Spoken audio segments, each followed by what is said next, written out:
ingénieur est une profession, je ne veux pas minimiser ou banaliser une profession.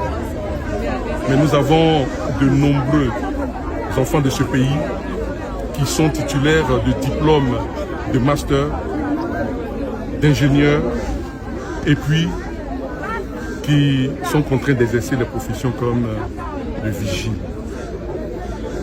Et lorsque ces personnes apprennent qu'il y a 400 personnes dont on ignore tout en ce qui concerne le processus par lequel ils sont passés pour aujourd'hui prétendre à la formation pour entrer à la fonction publique, la jeunesse s'interroge. Et Jean-François Kouassi n'a rien n'était d'autre que la voix des sans-voix. Son message n'était pas d'encourager les gens à un discrédit quelconque de notre administration. Son intention, c'était de dire aux décideurs, penchez-vous sur ce problème sérieux. Parce que nous avons la possibilité, parce que nous sommes compétents, nous avons la possibilité de rentrer à la fonction publique, mais par des réalités qui existent, nous en sommes privés. Voici, c'est le message simple de M. Jean-François Kouassi et nous voudrons que ce soit compris comme tel. Est-ce que le ministère public a réussi à prouver l'inverse? Ben, vous l'avez constaté.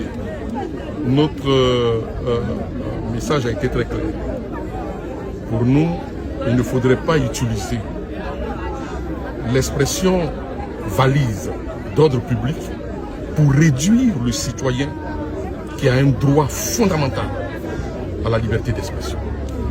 Et la démonstration que j'ai pu faire avec mon confrère sur l'interprétation que la Cour africaine des droits de l'homme et des peuples donne sur l'étendue de la liberté d'expression est là.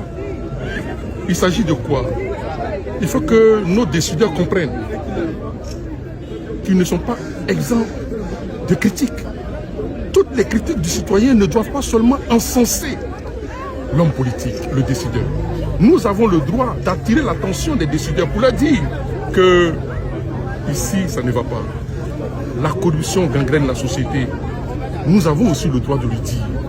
Et en le faisant, c'est pour attirer simplement l'attention, pour que nous puissions monter réduire le taux d'indice de corruption dans notre pays. Nous, ça nous fait plaisir lorsque les organisations nous donnent des notes favorables. Cela ne nous déplaît pas. C'est le sens de l'intervention de M. Jean-François Kouassi, rien d'autre. Je retiens d'abord que de cette condamnation, mais écoutez, je ne vais pas critiquer la décision du tribunal. Non, pas critiquer la décision du tribunal. Cependant, nous nous réservons le droit de faire appel. Parce que, comme je l'ai dit dans l'enceinte, il y a des choses avec lesquelles nous ne sommes pas d'accord. Et quand on n'est pas d'accord, on l'exprime. Et M. Jean-François Kouassi l'a exprimé. Il n'est pas d'accord avec ces concours qui sont organisés de façon occulte. On ne sait pas comment est-ce que les gens deviennent douaniers, etc. Il a le droit de le dire, c'est un citoyen du pays.